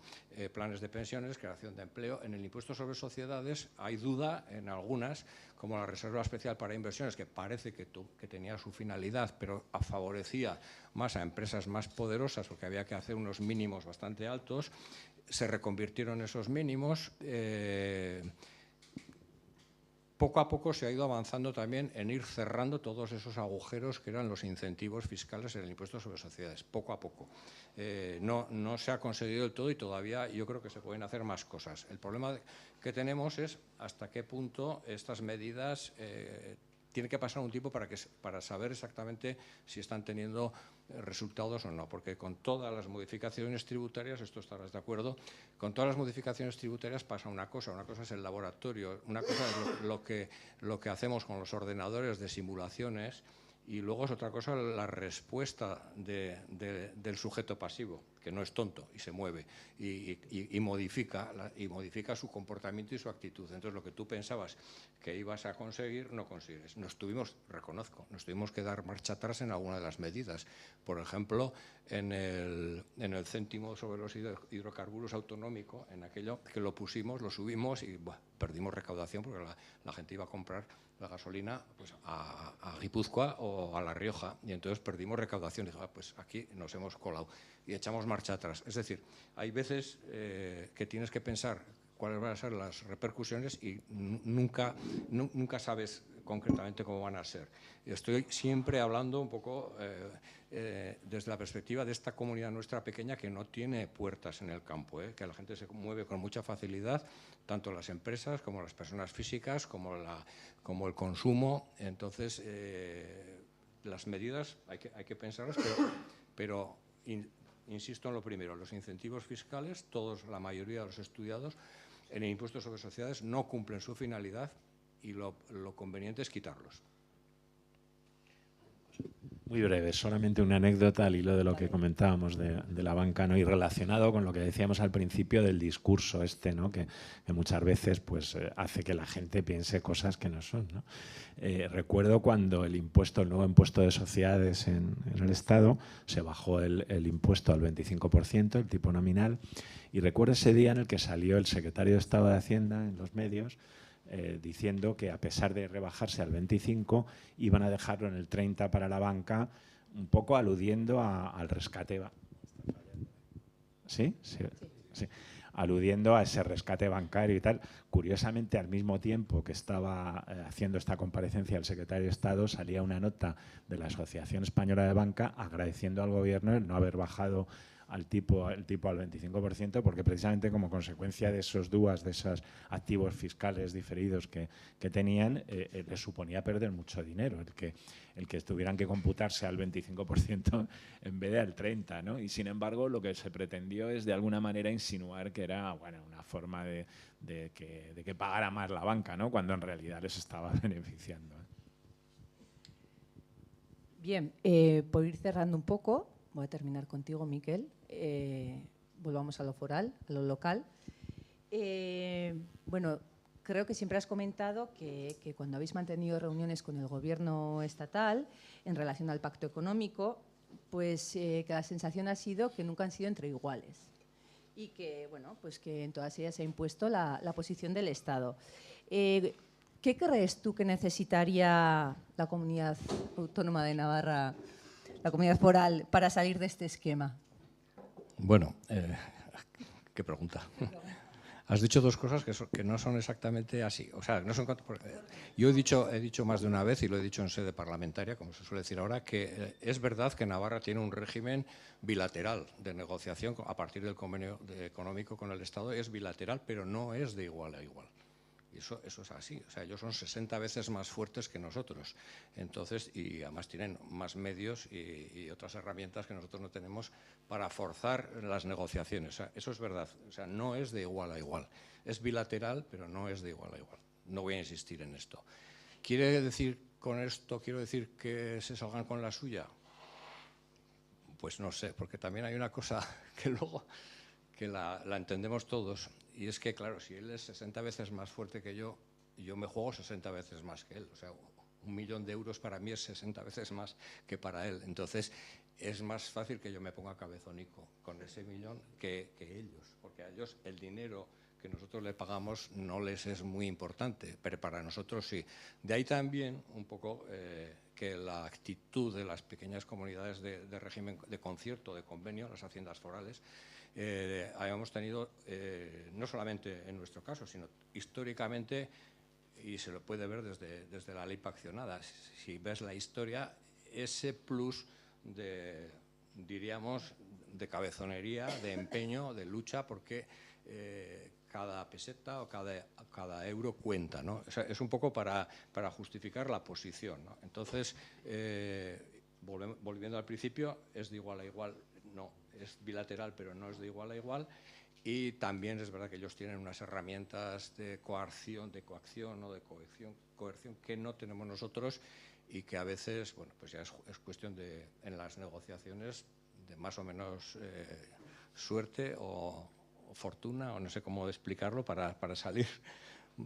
De todas formas, bueno, no siempre se sale victorioso en estas negociaciones, y aunque nosotros nos empeñamos mucho en ir con la aritmética y con las cuentas claras porque era nuestra fortaleza, o sea, es decir, el régimen, el sistema de aportación económica es muy sencillo conceptualmente de entender. Nosotros tenemos que aportar a las cargas generales del Estado en la medida que no son competencias asumidas. En aquella parte que ejerce el Estado tenemos que participar a razón del 1,6. Entonces, la técnica es muy sencilla, entre comillas, porque se trata de coger las partidas presupuestarias del Estado en las cuales vienen aquellos gastos que no son competencia de Navarra y a esos aplicarles el 1,6. Lo que ocurre que son 4.000 o más y además no son blanco y negro, no son blanco y negro, es partidas que son compartidas porque algo hago yo, algo haces tú, y entonces una por una hay que reñir un poco. Entonces, esa es un poco la situación en la cual pues te puedes poner un poco más firme o no a la hora de determinar la aportación. Y luego todo esto que digo, que es aritmética o que puede ser matemáticas o puede ser, está envuelto en la política. Entonces, claro, si alguien tiene más fuerza política, pues puede conseguir más beneficios. Y no miro a nadie de nuestras vecinas haciendas forales, por ejemplo, que pueden tener más peso en Madrid que Navarra, que nunca ha tenido un gran peso en Madrid en lo político, ¿no? Entonces, bueno, pues los resultados son los que son. Que se hace lo que se puede. Muy bien. Visto la hora que es, no sé si queréis hacer algún último comentario, alguna última aportación antes de dar la palabra al público. Muy breve. Muy breve, estaba pensando antes al hilo de lo de los beneficios fiscales, que es uno de los graves problemas que tenemos en el sistema y que, como decía Miquel, el Tribunal de Cuentas hace ya tiempo que viene emitiendo algunos informes al estudiar los beneficios fiscales de la agencia tributaria, y en todos insiste en lo mismo, en que no hay una valoración efectivamente ni previa, ni un estudio previo serio, ni desde luego, que es lo más importante, un seguimiento del cumplimiento de objetivos. Y por tanto hay cantidad de beneficios, muchísimos, en renta por supuesto, que están quedando, bueno, que han quedado obsoletos o que no han llegado a cumplir nunca con su cometido, ¿no? Por tanto, nosotros de hecho siempre somos más partidarios que de beneficios fiscales, de ayudas directas, ¿no? Cuando es mucho mejor que sea más limpio el impuesto, que el impuesto recaude y que luego en situaciones que hay que ayudar, hacerlo, pero con ayudas directas, no con beneficios fiscales que al final son gastos, ¿no?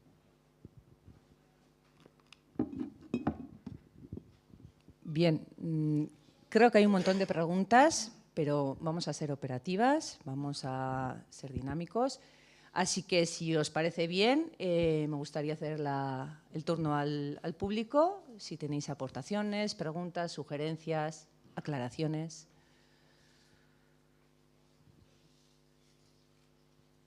Y si no las hay, creo... Ah, vale.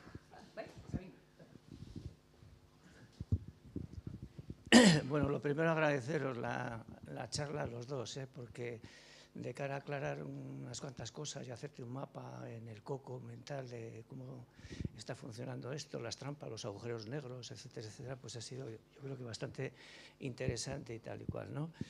Yo tengo muchos agujeros negros en la cabeza ya debido a la edad y debido pues, al desconocimiento del tema, ¿no? Por eso lo que quería hacer es un par de preguntas. Yo creo que alguna es más para Miquel y otra es para los dos, ¿no? Miquel, cuando haces con la primera pregunta que se te ha hecho en relación con las competencias de Navarra, afirma, pues efectivamente las competencias de Navarra en materia fiscal existen, son importantes, ¿no? En cualquier caso, vamos a ver, el asunto también es decir hasta dónde llegan. Es decir, yo tengo entendido, por las lecturas que en su día hice del convenio y tal y cual, y lo que se me ha quedado en la cabeza, malmente se me ha quedado, que en relación con los impuestos en general, las facultades fiscales de Navarra están sometidas también a lo básico a nivel estatal, a lo que a nivel estatal se entiende como básico, los promedios, o no sé cómo se hace referencia a esto en el convenio. No sé si esto es exactamente así, o todo lo contrario, o bueno, pues para aclarar eso. En definitiva, ¿dónde están los topes en Navarra a nivel de poder tener una autonomía, soberanía en materia fiscal? Esa sería un poco la pregunta. ¿Y por dónde se podría avanzar a esos niveles? Y luego la segunda es, de lo que habéis comentado, tanto a nivel de renta de personas físicas como de impuestos de sociedades y todo esto, claro, uno de los factores importantes en relación con el tema es el domicilio fiscal, ¿no? De cara a regular a partir de ahí cómo se pueden establecer cadenas y movimientos que permiten hacer un fraude fiscal del copón, ¿no? Como se viene haciendo, ¿no? Entonces, ¿cuáles son las medidas? Porque Navarra también, a nivel de determinación de los domicilios fiscales, tiene sus competencias, ¿no? Y a nivel estatal, pues lo mismo que a nivel estatal se regula esos movimientos a nivel internacional, pues se podría regular también a nivel interestatal ese domicilio fiscal a qué está sometido, ¿no? Entonces, ¿cuáles son los agujeros negros en relación con este tema y cuáles son las medidas concretas que se pueden tomar aquí en Navarra? Porque hay competencias y a nivel estatal también, por supuesto, porque hay competencias, porque sí que es evidente. O sea, el fraude fiscal, capitales en paraísos fiscales y, bueno, lo que está de moda últimamente, ¿no? O sea, todos los capitales para Madrid y allí figuran, ¿no? Pues para obtener una tributación más baja y tal y cual. ¿Qué medidas concretas se pueden tomar a esos niveles? Porque hay competencias. Bien. Sí. Bueno, el convenio económico es muy preciso en cuanto a las competencias que tiene Navarra. Entonces, creo que he dicho al principio, en materia de imposición directa, Navarra tiene amplias competencias para establecer su sistema. O sea, estamos hablando de impuesto a la renta de las personas físicas, impuestos sobre sociedades, patrimonio, sucesiones. En este sentido, tenía amplísimas competencias. No en imposición indirecta, que tenemos que ajustarnos a la normativa del Estado y más, diría yo, a la europea, porque España tampoco tiene competencias para modificar la imposición indirecta, sino que está sometido a las normas de las directivas europeas. Entonces, dentro de lo que son imposición directa, amplias competencias. Las limitaciones no son, en cuanto, más que nada son la terminología de la Ley General Tributaria, se tiene que adaptar a esas terminologías. No podríamos inventar nuevos conceptos o modificar, pero eso no pone cortapisas a la innovación. Hay discusión teórica en cuanto a la creación ex novo de nuevos impuestos. Entonces ahí no hay, vamos, hay algunas sentencias, ha habido algún problema en ese tipo, no se ha dado el caso, pero no sabemos en este momento si Navarra crease un nuevo impuesto que no estuviese contemplado en el marco tributario del Estado, que se nos ocurra cualquier cosa, no sé si tendríamos problemas, creo que tendríamos problemas. Pero en los que ya tenemos no hay ninguna limitación. La limitación, otra de las limitaciones que nos pone el convenio es mantener una presión fiscal efectiva equivalente a la de España. Eso es. Entonces, esto es presión fiscal efectiva equivalente. Es un concepto jurídico indeterminado. Nadie sabe exactamente lo que es eso, porque no se hace impuesto por impuesto. Tiene que ser global. O sea, tendría que ser. ¿Y de qué manera una medida que yo puedo introducir en el impuesto sobre sociedades, por ejemplo, subir el tipo efectivo al 35%, eso modifica la presión fiscal global equivalente de Navarra como el Estado? Dificilísimo de saber.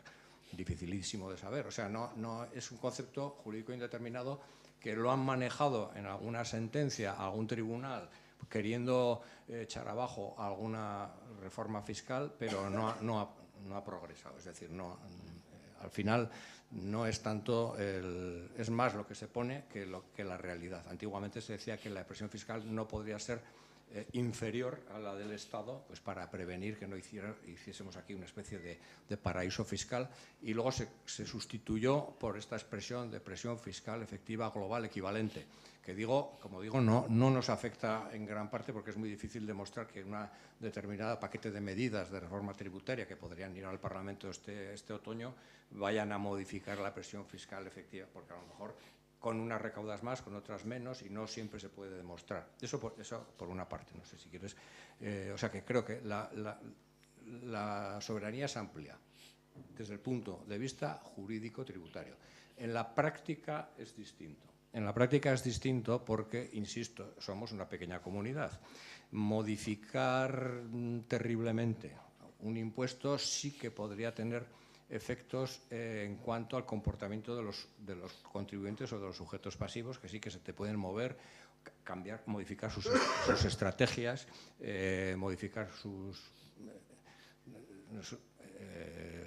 forma social, su domicilio, etcétera. Entonces, ahí habría que recomendar un poco cautela o sobre todo ir poco a poco. O sea, no de repente una modificación muy drástica, pero por ese tipo de consecuencias que tampoco, o a veces también, a veces por cuestiones de gestión. O sea, yo no puedo decir que la retención por rentas de capital sea 2 puntos superior al Estado, porque voy a volver locos a todos los agentes financieros, intermediarios, etcétera, porque tiene que preguntarme, a ver tú de dónde resides, cuánto te voy a retener de la libreta, no sé. Bueno, son cosas que serían poco prácticas, porque luego habría que devolver el dinero. O sea que hay cosas que a veces el sentido común, porque, insisto, no hay puertas en este campo, O sea que eso por un lado. Y luego de lo otro, adelanto yo la respuesta a la que va para los dos, porque ahí también, esa me la sé.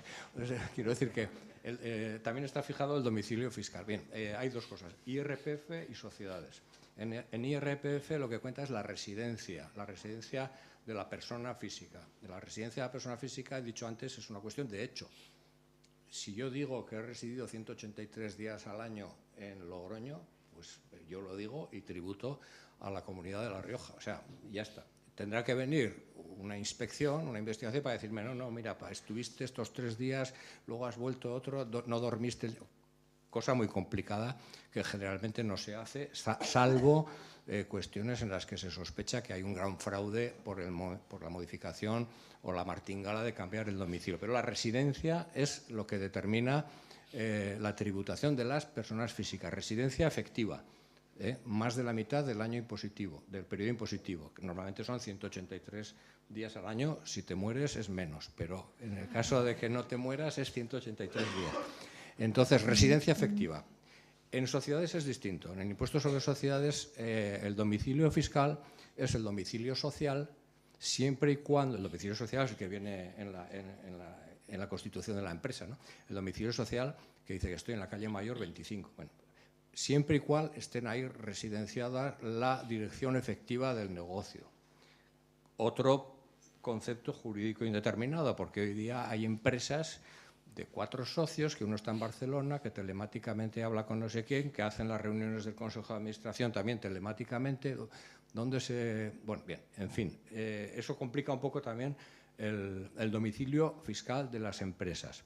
Suponiendo que salvamos estas circunstancias, a la hora de tributar, el convenio también es práctico, yo diría que también inteligente, dice hasta 10 millones de euros de volumen de operaciones vas a tributar donde tengas la residencia, o sea, donde tengas el domicilio fiscal. Con lo cual, si yo he dicho que mi domicilio fiscal está en la calle Mayor de Pamplona, tributo a Navarra. Salvo que me demuestres que no opero aquí, o sea, que no tengo aquí la dirección efectiva del negocio. 10 millones es una cifra que deja fuera pues, a la mayor parte de las pequeñas empresas de Navarra. Y a partir de 10 millones se tributa por cifra relativa. Es decir, me da igual donde tengas el domicilio fiscal. Puede ser en Navarra, o puede ser en régimen común, o puede ser en la Comunidad Autónoma Vasca, en cualquiera de las haciendas forales. Vas a tributar por cifra relativa. Y entonces lo que vamos a hacer es, a partir de 10 millones de euros, vamos a ver dónde has hecho las operaciones. Pues 3 aquí, 25 allá, 80 allá. Entonces hago una proporción, calculo la cuota, ya diré cómo, calculo la cuota y reparto en cada una de las ventanillas, en el régimen común, en la de Álava y en la de Navarra, la parte proporcional correspondiente. Entonces, eso está así. No da excesivos, sí da problemas, pero no es un tema de agujero negro. Puede ser un tema que alguien puede utilizarlo en algún momento para buscar una tributación menor, pero no es uno de los problemas. Otros problemas más gordos en este sentido es, por ejemplo, que sí se da también por problema del convenio económico. No es el problema del convenio económico, es la realidad de las empresas. Imaginemos una empresa importante en Navarra, una muy importante, no digo cuál, que tiene beneficios. De repente tributa en consolidación fiscal con el grupo empresarial al que pertenece, que es de toda España. Ese grupo empresarial tiene pérdidas. En el sistema de consolidación fiscal del impuesto sobre sociedades, que es un régimen especial del impuesto, estas pérdidas el grupo las consolida. Al consolidar, todo el grupo tiene pérdidas. Entonces me adjudican a mí a Navarra, que tenía mi pequeña empresa, mi gran empresa en Navarra, con sus beneficios que me aportaban unos cuantos millones, no me traen ya nada. Les tengo que devolver lo que sea porque tiene pérdidas consolidadas. Ese sí que es un régimen que nos puede hacer daño, que está ahí y que tampoco le podemos poner puertas, porque es legal, el régimen de consolidación fiscal. También podría ser al revés, podría ser que la nuestra tuviese pérdidas y que los beneficios de las demás diesen cuota a pagar en Navarra. Podría ser, pero la que estoy pensando y que a alguno de vosotros se os ha ocurrido también es el caso contrario. Por ejemplo, bancos no tenemos en Navarra. Había uno cuando yo trabajaba hace tiempo que desapareció, que era el único que tenía la residencia en Navarra, pero ya no hay. Pero tributan por cifra relativa. Al pasar de los 10 millones, pues la parte correspondiente, no, digo bancos por citar un ejemplo, ¿no? Tributan en Navarra como tantas otras empresas multinacionales o transnacionales que tienen operaciones en Navarra, que no tienen aquí el domicilio, pero también pueden tributar en Navarra. Sin más. Bueno, tú te referías al tema del control de las deslocalizaciones, ¿no? Que, claro, en el régimen, o sea, en la agencia estatal, pues lo que controla es las deslocalizaciones internacionales, ¿no? Todos estos youtubers, pero que, como dice Miquel, esto se controla cuando hay indicios de que hay algo importante, claro. Entonces, obviamente a Shakira se le controla, porque era mucho dinero el que debía, ¿no? El que no estaba pagando, aludiendo a que o diciendo que no vivía en España y tal, y eso se controla exhaustivamente. Se hace un seguimiento hasta de las redes sociales. Bueno, esto ha salido en los medios y hay un seguimiento importante. Claro, en otras personas que no tengan esa riqueza, pues esto no se hace. A nivel de Estado, pues son las comunidades autónomas, y en el caso de Navarra sería Navarra quien tendría que controlar que no haya una deslocalización de alguien que reside en Navarra y que está diciendo residir en Madrid, ¿no? De todas formas, hay una cuestión importante. Hace unos meses se publicaba un estudio, no recuerdo quién lo publicaba, en el Instituto de Estudios Fiscales, donde se hacía un análisis de esas deslocalizaciones y sobre todo el traslado a Madrid, ¿no? Se habla mucho de esto, pero en realidad no hay tanta gente que realmente lo haga. Hay algunos grandes capitales que lo pueden hacer porque seguramente es muy difícil determinar dónde realmente estaban viviendo, como ocurría con la duquesa de Alba, que decían que vivía en Sevilla, pero claro, tenía palacios en Madrid y en Sevilla. A lo mejor es más difícil, ¿no? En otros casos no es tan difícil, no sería tan difícil. Y lo que este estudio nos dice es que al final, bueno, la cuestión fiscal influye, pero no es determinante. O sea, y esto nosotros también lo decimos mucho, ¿no? Siempre que, es que se van a ir. Bueno, es que irse supone no solamente pagar menos impuestos en otro país, sino trasladar tu vida, tu trabajo, tu familia, y todo esto cuenta. Y en este estudio, bueno, se hace un análisis de los supuestos traslados a Madrid y no son tantos, ¿eh? Y de hecho, yo recuerdo en Andalucía cuando bonifican el impuesto de patrimonio, que nos salen diciendo que es que, claro, la gente se está yendo a Madrid y tal, y yo hice un análisis de las declarantes del impuesto de patrimonio y no había disminuido, todo lo contrario, había aumentado durante los años anteriores, ¿no? Por tanto, con esto cuidado, que siempre la amenaza está ahí, como decía Miquel antes, además, de que cuando acometieron aquella reforma, bueno, pues ya los catastrofistas, ¿no? Diciendo que se va a ir todo el mundo, las empresas se largan.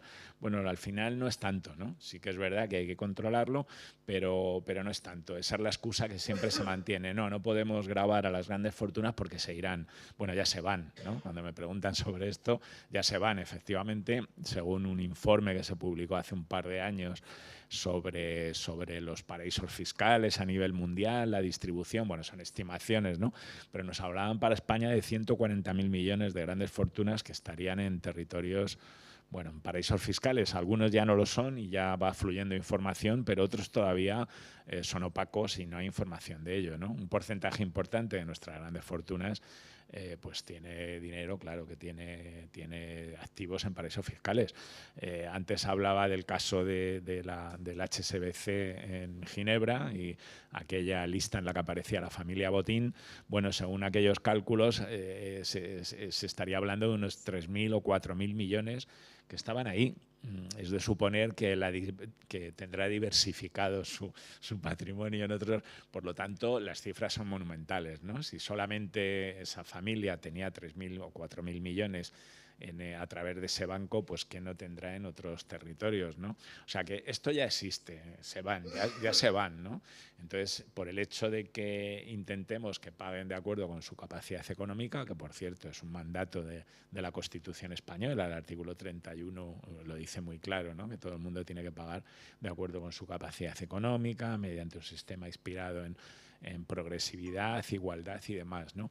Pero bueno, siempre se utiliza esto, ¿no? A nosotros, de hecho, que tenemos relaciones, bueno, pues hablamos de cuestiones técnicas con todos los grupos parlamentarios, nos plantean propuestas, damos nuestras opiniones. Pues durante mucho tiempo algunos grupos que pretenden, pues eso, incrementar la tributación de las grandes fortunas, de las grandes sociedades, siempre el miedo que tienen es el que les están metiendo, ¿no? Y esto tú lo has conocido en tu propia persona, ¿no? Con este tema de que se van, esto va a ser una ruina. Bueno, no es tanto al final.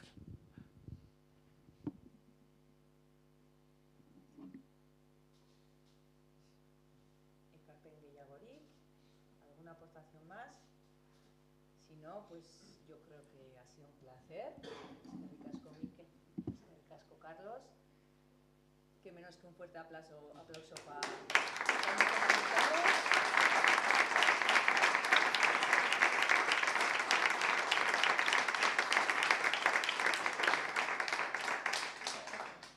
y bueno, de verdad ha sido un placer. Creo que han salido claves muy interesantes. Ha habido gente tomando notas de manera continua, entonces esto ahora hay que reposar y que sirva de base, pues eso, para dar comienzo a esos debates sobre todo el tema fiscal y tributario que tenemos pendientes aquí y que vamos a desarrollar y que además creo que darán frutos o por lo menos grandes aportaciones. Así que lo dicho, un placer. Eskerrik asko hurbildu zareten guztioi eta